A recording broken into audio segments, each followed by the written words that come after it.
अभ्यास 5F। प्रश्न 1, आकृति में दो त्रिभुज ABC और PQR समरूप है। ये त्रिभुज है, ये समरूप। इनकी भुजाओं की लंबाइयां सेंटीमीटर में अंकित है। ये जो भुजाओं की माप दी गई है ये सेंटीमीटर। X और Y ज्ञात कीजिए। ये Y और ये X, इनका मान ज्ञात करना है कि इनकी जगह पर क्या है। त्रिभुज समरूप है, तो समरूप जब त्रिभुज होते हैं तो इस कंडीशन पे यहाँ पर इनकी भुजाओं का जो अनुपात होगा, इसकी भुजा और ये दूसरे त्रिभुज की भुजा, इनकी जो अनुपात होगा वो तीनों का समान होगा, यानी बराबर होगा, एक जैसा।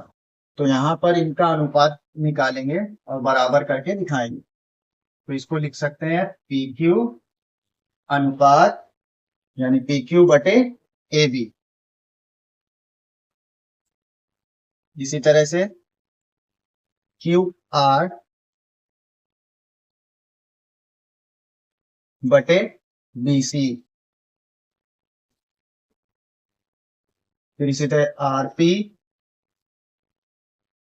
बटे CA। इस तरह से ये जो अनुपात होंगे ये बराबर होंगे। जब बराबर होंगे तो समरूप होगा। समरूप कंडीशन दी गई है, कहा गया कि समरूप है, तो इसलिए ये अनुपात बराबर होंगे। तो हमने यहाँ बराबर की कंडीशन लगा दी। अब ये इसी को लेकर हल करेंगे। अब इनके जो मान है इनको यहाँ पे लिख देंगे। तो PQ का मान है ये Y, तो ये हो गया Y बटे AB। AB का मान है 3 बराबर QR का मान है 3 बटे BC का मान है 2 बराबर RP का मान 3 बटे CA का मान X। इस तरह से हो गया। अब इनको लेकर हल करना, तो हम इसको और इसको लेकर पहले हल करेंगे तो Y का मान आएगा, और इन दोनों को लेकर बराबर करके हल करेंगे तो X का मान। पहले इसको हल कर लेते हैं। तो यहाँ हो जाएगा माना Y बटे 3 बराबर 3 बटे 2। तो अब इसे हल करें। यहाँ बटे में 3 है, बराबर के दूसरी तरफ जाएगा तो अंश के साथ गुणे में हो जाएगा। तो ये हो जाएगा Y बराबर 3 गुणे 3 बटे 2। अब 3 का 3 में गुणा हो गया, तो ये हो गया 9 बटे 2। अब 2 से 9 में भाग दे देंगे तो Y का मान निकल आएगा। अब 2 से 9 में भाग देना, तो 2 चौको 8, 4 बार भाग जाएगा, हटा देंगे, बचा 1। अब भाग में 11, यहाँ लगाएंगे दशमलव भागफल में और यहाँ 0 बढ़ाएंगे शेष। अब ये हो गया 10। 2 से 10 को काटेंगे, ये 5 बार में कट जाएगा, 2 पंजे 10। इस तरह से ये 0 हो गया शेषफल। यहाँ जो भागफल आया 4.5, यही इसका आंसर हो गया 4.5।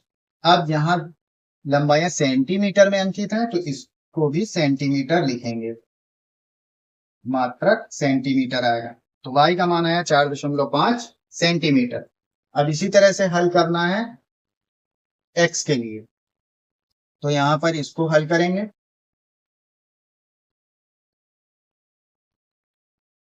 अब इतना भाग लेकर हल करना है, तो इसको लिखेंगे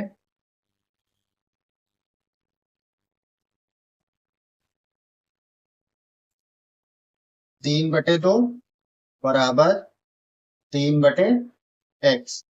अब इसे क्या कर सकते हैं, ये X है यहाँ बटे में, ये इधर आ जाएगा गुणे में यहाँ इसके पास, और ये इधर बटे में आ जाएगा। या फिर इसको पूरे को पलट कर लिख सकते हैं, इसको लिख सकते हैं। अब जब इसे पलट कर लिखेंगे, अंश को हर में और हर को अंश में, अंश को हर में, तो इस तरह से जब पलट जाएगा तो ये इधर भी पलट जाएगा। तो ये हो जाएगा 2 बटे 3 बराबर X बटे 3। इस तरह से पलट के लिख दिया। और इसको जो राइट साइड में है उसको लेफ्ट में और लेफ्ट को राइट में लिख सकते हैं, इससे कोई फर्क नहीं पड़ेगा। तो ये जब इस तरह से आएगा तो ये लिखा जाएगा X बटे 3 बराबर 2 बटे 3। इस तरह से हो गया। अब यहाँ ये जो इतना है अब यहाँ बटे में जो 3 है ये बराबर के दूसरी तरफ जाएगा तो यहाँ गुणे में हो जाएगा, यहाँ भाग में है, बराबर के दूसरी तरफ जाएगा तो यहाँ गुणा हो जाएगा। तो अब इसको क्या लिख सकते हैं, इसको लिख सकते हैं x बराबर 2 × 3 बटे 3, इस तरह से। अब 3 से 3 कट गया और बचा 2, तो इस तरह से x का जो मान आएगा वो आएगा 2, और इसे सेंटीमीटर में लिखेंगे, इसलिए कि माप सेंटीमीटर में दी गई है। इस तरह से ये x और y के मान ज्ञात हो जाए।